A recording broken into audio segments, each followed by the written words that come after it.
Hi, I'm James Shillinglaw. I'm here in Madrid, and it's actually my first time in Madrid, believe it or not, other than the airport. And I'm here with really one of the top experts in travel to Spain, and her name is Virginia Irurita, and she is with the founder and owner of Made for Spain and Portugal. And we have talked to Virginia a few times over the years, including during COVID, but we're now here live in Spain, and we don't have to worry about Zoom. We're going to talk about my trip here to Madrid, which Virginia was kind enough to help set up, and we're going to talk about what the outlook looks like for travel to Spain both this year and in 2022. And you're going to find out about all that and more on Insider Travel Report.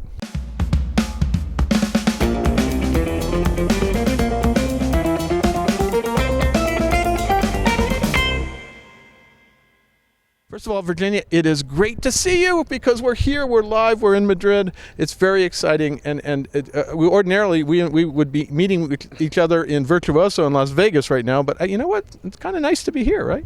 I feel great. I mean, it's being together again. Absolutely. It's friends visiting, being with people. I mean, it's fantastic. And you came to Madrid at the moment that Madrid is booming. I know, so really, many things going on in here. fact, let's talk about we're at this wonderful hotel. Tell us about this particular hotel. We are at the Palacio de los Duques. It's a Gran Melia property, right. A Virtuoso property, right in the heart of the city. And, it has an amazing garden. It's an old palace with a great garden, a great rooftop terrace. We were just up there. It was a little hot today, but we're okay. Yeah, nice to have a drink, to see the royal palace. You see all around the city, you know where you are. And, it's a great to have a good 5-star being part of the Virtuoso family and other great families in the travel business that is Spanish. It's Melia. It is Melia. It's a great Spanish chain, and I'm going to actually interview some Melia executives later on as well. Now, let's talk a little bit about the trip that you kind of set up for me, because this was Madrid 101 for me, introductory to Madrid, and you were kind enough to set up a wonderful guide who took me on a fantastic walking tour. I really get a sense of the city, and my biggest sense of it all is that this is a big city, but it feels small. It feels like it's all together, and you can walk almost anywhere. I walked over here from my hotel, and it is a very definite feeling that this city is something that most travelers can really get to know very quickly. Well, think that all the big important capital cities in Europe, like London and Paris or Rome, are very, very old. Madrid is just the capital for the last 300-400 years. So we always have the feeling in Madrid that we are like in a little village that grow up very, very fast, right, trying to pretend we're a big capital. But still, we have the neighborhood feeling. And to me, what Madrid is most is a place, none of us, most of the people living in Madrid have not been born here. Right. I was born in the north of Spain. It's like, and we all come to Madrid and we all feel citizens of Madrid. Well, you are. It is the capital city, and but you have you have the Royal Palace here, you've got cathedrals, you have wonderful neighborhoods all over the place, and it is booming. Hotel development is going off the charts right now. Were able to get me into the Four Seasons, which I suddenly realized is brand new. It opened last September, and of course, COVID has been here and not a lot of guests. It's been great, and then here, this beautiful property. There's other properties coming out. The Ritz, the Mandarin Oriental, which is also called the Ritz. So let's get it really confusing. Open up, and then we have the Villa Magna, which is going to open up as a Rosewood in a couple of months. And so I think there's a W, there's a Marriott, there's another boutique hotel. So it's really booming, right? Something's cooking here. And you forgot when you mentioned the amazing painting museums. We have the Prado, we have the Reina Sofia, we have the Thyssen collection. It's a city of royal palaces, convents, but also art galleries. And I'm going to have to come back to do the art galleries, because I didn't realize. I used to think the Guernica was in the Prado, but it's actually in the other one, right? Of course, because Guernica is from the 20th century. The Prado goes up to the. I learned this today. I learned this today from your guide. It said that it goes to 1891 or something, and then after that everything is new, right? And so that's in the new stuff. And I remember seeing the Guernica in the Museum of Modern Art in New York for many years ago. So I would love to see, once I'll come back and see that. And then he's showing me other ones like the Museum of the Armada of Spain and things like that. And it is just a marvelous city. And of course, food is... And something just happened. Something just happened in Madrid. The UNESCO has declared World Heritage Site. All the walk, including the painting museums and the botanical gardens, is all this historical walk. Is the first historical walk that has been the place where locals went walking and enjoying life for 400 years. Under trees. Oh, it's beautiful, and it's beautiful, that whole area. And he did mention that it was now cited by UNESCO just recently. Yes. So it's an amazing area. It's where all the museums are. It's where all the beautiful parks are. And you are a city of parks. Everybody says that, but you really are. We have a lot of trees. Look, we have many trees here also. Yeah, we are city, very walkable. Right.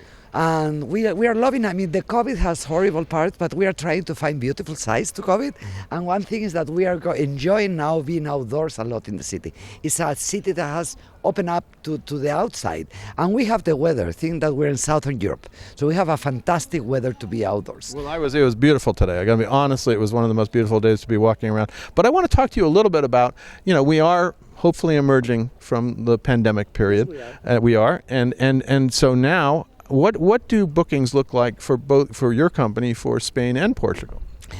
We are crazy busy for 22, like crazy busy. So if any of you have clients willing to come in 22, please call us and book now, because we all are very busy. And we are also busy with many last minutes, James. People calling, they want to come. My clients want to come next week. My clients want to come in 2 weeks. So we are busy like that. And I think it's a great time to travel to Europe. Oh, yeah, no, and you've said, as my guide was saying, you wouldn't see some of these places without the crowds, and here there's really not a lot of people. There are people, but it's really manageable. It's an amazing time to come to Spain. Now, talk a little bit about what's to come for 22. Anything we should be on the lookout for travel to Spain and Portugal that you want to highlight?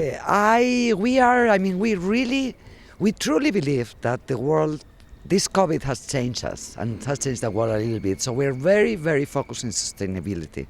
Okay. I keep on hearing people speaking of sustainable travel to Africa, which is great, to Asia, which is great. But what about Europe? We have a culture, we live in the cities. We need to develop a way so we can continue living the way we live, preserving our countryside, preserving our historical heritage, and sharing it with the travelers to come, so that we are better because the travelers come. So this is what we are working in now.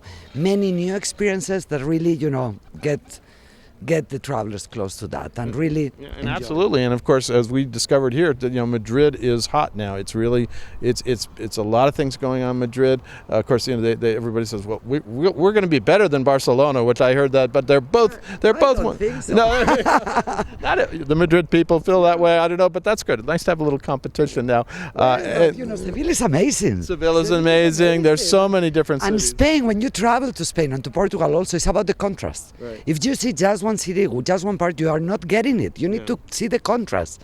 So you need to compare, and even everything's changed. Every city is very different. Food, the architecture, almost even the way we dress, the way we live. So it's absolutely. Well, I found that out. I've been to a lot of the cities on the sort of coasts, and because I do a lot of cruising, but I had not been to the interiors. I did Sevilla a couple of years ago, but I was mostly inside in a conference, so that wasn't. I got to go back there too, because that was for the World Travel and Tourism Council. I was there. Yeah, you were there. We were together. I forgot about that. That was a great one. That seems so long ago. I know. That's amazing. It was a different world. It was a different world. It was kind of a.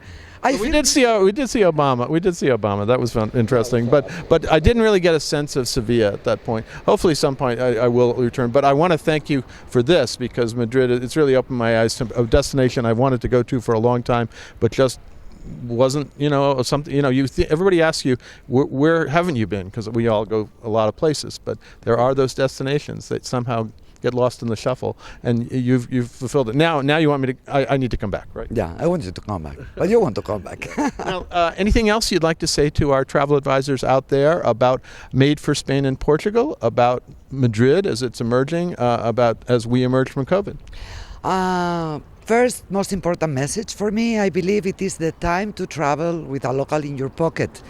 When you travel, when your clients want to come, call an on-site, call a destination specialist. It is the time to be together, really taking care of clients, because we know anything could happen, and now we know anything could happen. Absolutely. Yeah. Second thing I would love to share is, please, if you have plans, of clients have plans of coming, book now, because this is going to be all of Southern Europe, all Europe is going to be very busy next year. And next destination in Spain, Madrid, of course. Madrid, yes, a lot going on here. Now tell us where we can find more information about Made for Spain and Portugal, your website, your URL. What is it? www.madeforspainandportugal.com. Definitely, we are in Facebook, we're in Instagram, and we are here, an email away. Just email us. We're family. Virginia, I want to thank you again. Thank you for setting all this up. We're going to go have a nice dinner here at this great hotel, and we're going to enjoy Madrid some more. I have a couple more days here, and then I'm off again somewhere else, but I will return to Madrid. I vow I will be back, okay? Thank you very, very much. We'll be here to have you. We really appreciate your visit. Thank you. I'm James Shillinglaw, and this is Insider Travel Report live from Madrid. Thank goodness.